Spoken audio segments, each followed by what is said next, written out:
Mark 5ஆம் அதிகாரம் 25 முதல் 34 வசனங்கள் வரை.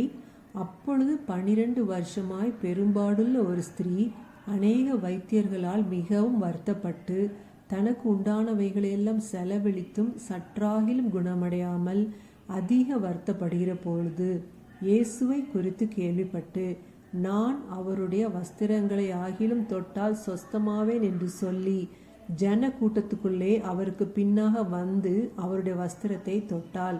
உடனே அவளுடைய உதிரத்தின் ஊறல் நின்று போயிற்று. வேதனை நீங்கி ஆரோக்கியமடைந்ததை அவள் தன் சரீரத்தில் உணர்ந்தாள்.